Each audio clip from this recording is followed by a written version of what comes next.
Hello friends, welcome to தென்வாஸ் உலகம். இப்போ நம்ம பார்க்க போகிறது குழந்தைங்களுக்கு நெஞ்சு சளியை போக்குறதுக்கு ஒரு சிம்பிள் ரெமெடி. அது என்னென்னு வாங்க பார்க்கலாம். நெஞ்சு சளியை போக்குறதுக்கான பொருட்கள் என்னென்ன தேவைங்கிறத இப்போ பார்ப்போம். வெத்தலை, பெரிய சைஸ் வெத்தலையாக இளம் வெத்தலை நான் எடுத்து வச்சுருக்கேன். இளம் வெத்தலைங்கிறது பக்கத்தில் இருக்க வெத்தலையோட கலரை பார்க்குறம்போதே உங்களுக்கு தெரியும். இது பெரிய சைஸ் வெத்தலை, இளம் வெத்தலை. அது கொஞ்சம் முத்தின இலைன்னு சொல்லுவாங்க. இந்த சைஸ் இலை தான் ரொம்ப முக்கியம். ஏன்னா 1 மாத குழந்தையிலேருந்து நம்ம 2 வயசு குழந்தை வரைக்கும் தான் இதை நம்ம யூஸ் பண்ண முடியும். அவங்களோட நெஞ்சு சைஸுக்கு ஏற்ற மாதிரி பெரிய வெத்தலையாக தேவை. அடுத்து விளக்கு நான் பித்தளை விளக்கில் நல்லெண்ணெய் விட்டு வச்சுருக்கேன். இது நல்லெண்ணெய் விட்ட விளக்கில் தான் நம்ம வாட்டணும், வேறு எதுலேயுமே வாட்டக்கூடாது. அடுத்து விக்ஸ் பேபி ரப்.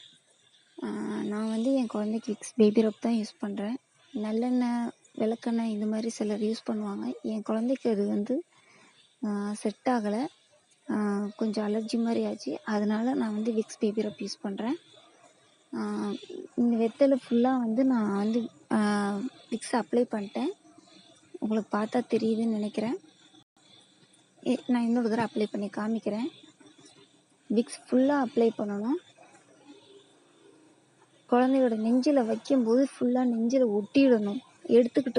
நம்ம வைக்கும்போதுமே எடுத்துக்கிற மாதிரிலாம் வைக்கக்கூடாது. ஃபுல்லாக நெஞ்சில் ஒட்டுற மாதிரி வைக்கணும். எடுத்து இது போல் கொஞ்சம் தூக்கி வச்சு வாட்டணும். லைட்டாக தூக்குனாப்பில் வச்சு வாட்டினீங்கன்னா நல்லா எல்லா இடத்துலையும் சூடு பரவுற மாதிரி நல்லா வாட்டிக்கணும்.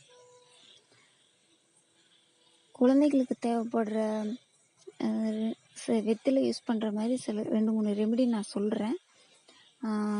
வேறு வீடியோவில் போடுறேன், நீங்கள் அதையும் பாருங்கள். முக்கியமாக சளிக்காக தான் நான் சொல்கிறது. நல்லா வாட்டிட்டேன். உங்களுக்கு அந்த இடத்துல கருப்பாக தெரியுதுல்ல, அது ஒன்றும் இல்லை, விக்ஸு தான், வேறு எதுவும் இல்லை. நான் ஃபுல்லாக வாட்டிட்டேன். என் பையனுக்கு நெஞ்சு சளி ஆச்சுன்னா இதுதான் நான் போடுவேன், வேறு எதுவுமே நான் போட மாட்டேன். இந்த மெத்தட் தான் நான் யூஸ் பண்ணுவேன். டெய்லி ஒரு தடவை நைட்டு போடுவேன். இது நைட்டில் போடுறது தான் ரொம்ப பெஸ்ட்டு. நைட்டில் தான் நெஞ்சில் அப்ளை பண்ணால் குழந்தைங்க அதை டிஸ்டர்ப் பண்ணாமல் அவங்க பாட்டு தூங்குவாங்க. மற்றபடி இப்போ பகல்லலாம் நீங்கள் போட்டிங்கன்னா குழந்தைங்க அதை எடுத்து விட்டுருவாங்க, உங்களுக்கு வேஸ்ட்டாக போயிடும்.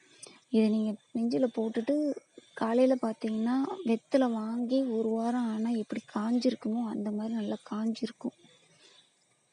இந்த வெத்தலை அவங்க நெஞ்சு சளியெல்லாம் உறிஞ்சிக்கும். அதுதான் அதோட மீனிங்.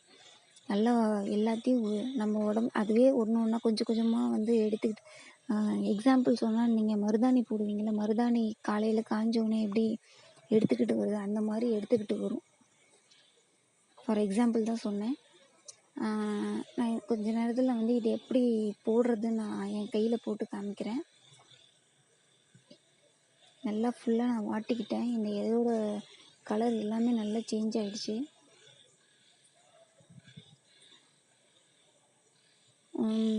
வெத்தலையை வச்சு இன்னொரு டிப் சொல்கிறேன். குழந்தைங்களுக்கு உள்ளே கொடுக்கறதுக்கு நான் சொல்கிறது சளிக்காக தான். ஒரு வெத்தலை எடுத்துக்கோங்க, 2-3 ஓமவல்லி இலை எடுத்துக்கோங்க, கற்பூரவல்லின்னு சொல்லுவாங்க. அந்த விலையை அந்த 2த்தையும் கொஞ்சம் லைட்டாக வாட்டிட்டு நல்லா கசக்கி சாறு எடுத்திங்கன்னா அந்த சாறை குழந்தைங்களுக்கு உள்ளே கொடுக்கணும். கொஞ்சம் காரமாக இருந்தால் தேன் கலந்து கொடுங்க, ரொம்ப நல்லது. சளிக்காக தான் இதுவும்.